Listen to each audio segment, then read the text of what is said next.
ఆయన ఎన్నం శ్రీనివాసరెడ్డి గారు కొద్దిసేపటి క్రితం డీజీపీని కలిసి ఆయన ఫిర్యాదు చేశారు. ఒకసారి ఎన్నం శ్రీనివాసరెడ్డి గారు ప్రస్తుతం మనకు లైవ్లో అందుబాటులో ఉన్నారు. శ్రీనివాసరెడ్డి గారు సార్ నమస్తే. శ్రీనివాసరెడ్డి గారు చెప్పండి. ఇంకా డీజీపీ ఆఫీస్లోనే ఉన్నట్టున్నారు కదా? నమస్కారం. ఇంకా డీజీపీ ఆఫీస్లోనే ఉన్నట్టున్నారు. అవును, మీ లైవ్ కోసం ఆగిన.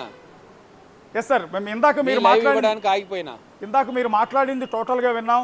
మీ ఆవేదన కనిపించింది, అందులో మీ బాధ కనిపించింది. ఎక్కడ మీకు అనుమానం వచ్చింది సార్ ఈ ఫోన్ ట్యాపింగ్ జరుగుతున్నట్టు? ఇప్పుడు ఫోన్ ట్యాపింగ్ మొదలు నేను బీజేపీలో ఉన్నప్పుడు మునుగోడు ఎన్నికల్లో ప్రధానమైన పాత్ర పోషిస్తూ అక్కడ ఉన్నా. అక్కడ నాతో పాటు అక్కడ క్యాండిడేట్తో పాటు అక్కడ ఉన్న కీలక బీజేపీ నాయకుల మీద కూడా ఫోన్ ట్యాపింగ్లో వాళ్ళ ఫోన్లన్నీ ట్యాప్ చేసిండ్రు. అక్కడి నుంచి ఎలక్షన్స్ దగ్గర వస్తూ ఉంటే ఆ నెంబర్ ఆఫ్ లీడర్స్, ఫోన్ ట్యాపింగ్లో ఉన్న లీడర్స్ సంఖ్య పెరిగింది. నేను మళ్ళీ ఒకసారి మహబూబ్ నగర్ క్షేత్రంలో కాంగ్రెస్ పార్టీ అభ్యర్థిగా ప్రచారం మొదలుపెట్టిండ్రు. నాకు స్పష్టంగా అర్థమైపోయింది నా ఫోన్ ట్యాప్ అయిందని. సరే, నా ఫోన్ ట్యాప్ అయితే ఇబ్బంది లేదు, కానీ నా కుటుంబ సభ్యుల ఫోన్ కూడా ట్యాప్ అయిందన్న అనుమానం. నా సహచరులు, కాంగ్రెస్ పార్టీలో నా సీనియర్ సహచరులు, వాళ్ళందరి ఫోన్ కూడా ట్యాప్ అయింది. వాళ్ళు కూడా దాన్ని రూఢి చేసుకున్నారు. నేను ఎవరితోటి మాట్లాడానో ఎన్నికల్లో నాకు హెల్ప్ చేయమని ఇమ్మీడియట్గా వాళ్ళకు బెదిరింపు కాల్స్ పోయేవి. కేవలం 5-10 నిమిషాల వ్యవధిలో బెదిరింపు కాల్స్ పోయేవి. అంటే ఒక ఆర్గనైజ్డ్ వ్యవస్థ లేకుంటే అంత తొందరగా ఫోన్ కాల్స్ వచ్చేవి కావు వాళ్ళకు. కాబట్టి ఖచ్చితంగా మహబూబ్ నగర్లో నాతో పాటు వందల మంది ఫోన్లు ట్యాప్ అయినాయి. అంతకంటే ముందు మహబూబ్ నగర్లో ఉన్న ఇంపార్టెంట్ పర్సనాలిటీస్, బిజినెస్ మెన్, రాజకీయ నాయకులు, రియల్ ఎస్టేట్ వ్యాపారాలు చేసేవాళ్ళు, వాళ్ళందరికీ కూడా బెదిరింపు కాల్స్ వచ్చినాయి. వాళ్ళందరి ఫోన్లు కూడా ట్యాప్ అయినాయనే అనుమానం వాళ్ళలో ఉంది. అందుకే వాళ్ళందరి తరఫున ఒక బాధితుడిగా వాళ్ళందరి కోసం ఈరోజు డీజీపీ ఆఫీస్కి వచ్చి కూలంకషంగా తెలంగాణ రాష్ట్రంలోనే కాదు మహబూబ్ నగర్ నియోజకవర్గంలో, జిల్లా కేంద్రంలో కూడా ఈ ట్యాపింగ్ మహమ్మారి ఎవరు సూత్రధారులు, ఎవరు పాత్రధారులు తేల్చాలని చెప్పి డీజీపీ గారికి చెప్పిన. అంటే మీ అనుమానం ఎవరై ఉండొచ్చు సార్? ఇప్పటివరకు పోలీస్ అధికారులు మాత్రమే అరెస్ట్ అయ్యారు. సరే, మెయిన్ అలిగేషన్ అయితే ప్రభాకర్ రావు మీద వినిపిస్తుంది, ఆయన అమెరికా పారిపోయాడు. రాధాకిషన్ రావు మీద అలిగేషన్స్ వస్తున్నాయి, ఆయన కూడా అమెరికా పారిపోయాడు. వీళ్ళందరూ ముందస్తుగా మీరు ఒక అలిగేషన్ చేస్తారన్న ఉద్దేశంతోనే వీళ్ళు విదేశాలకు చెక్కేశారు. సరే, వీళ్ళందరూ పాత్రదారులు మాత్రమే.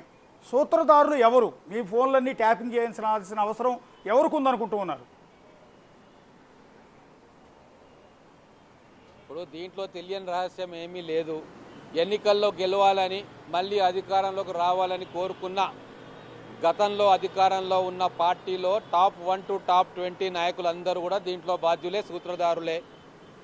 ముఖ్యమంత్రి కాడి నుంచి, మంత్రుల కాడి నుంచి, ఎమ్మెల్యేల వరకు అందరూ కూడా majority of the people they have taken part in this scam. అంటే ఇందులో మెజారిటీ పార్ట్ కాదు, అంటే కొంతమంది వ్యక్తులే ప్రగతి భవన్ కేంద్రంగా ఫోన్ ట్యాపింగ్ పాల్పడ్డారనేది ఆరోపణ.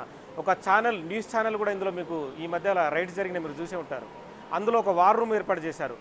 ముఖ్యమంత్రి రేవంత్ రెడ్డి ఇంటి దగ్గర 300 మీటర్ల దూరంలో కూడా ఒక వెహికల్ ఏర్పాటు చేసి ప్రతి కదలికను గమనించారు. సో ఇలాంటి వ్యవహారాలను మీ ప్రభుత్వం ఎలా చూస్తుంది? ఇన్వెస్టిగేషన్ క్రమం ఎలా ముందుకు వెళ్ళబోతుంది? అంటే ఆల్రెడీ ఇన్వెస్టిగేషన్ సాగుతున్న క్రమంలోనే మీరు మళ్ళీ కంప్లైంట్ ఇచ్చారు.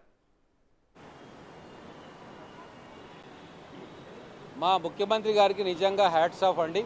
ఇంత జటిలమైన, క్లిష్టమైన విషయాన్ని అధికారంలోకి వచ్చిన 100 రోజుల లోపలనే దీన్ని కూలంకషంగా ఇన్వెస్టిగేట్ చేయాలని చెప్పి నిజాయితీ గల ఆఫీసర్స్ని అధిపతిగా సిట్ ఏర్పాటు చేసినారు.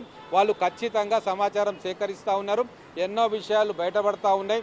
గతంలో 5 సంవత్సరాలు ఏ అధికారులు ఈ పనికి పాల్పడ్డారో, ఏ రాజకీయ నాయకులు వాళ్ళకు ఆదేశాలు ఇచ్చారో ఇవన్నీ కూడా ఒక్కొక్కటిగా బయటపడతా ఉన్నాయి. నాకు పూర్తి విశ్వాసం ఉంది ఇప్పుడున్న అధికారుల మీద, ఇప్పుడున్న ముఖ్యమంత్రి గారి మీద.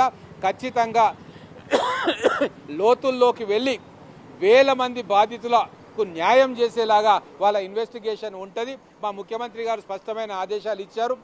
మా అధికారులు కూడా ఖచ్చితంగా నిజాన్ని నిగ్గు తేలుస్తారని చెప్పి మాకు విశ్వాసం ఉంది.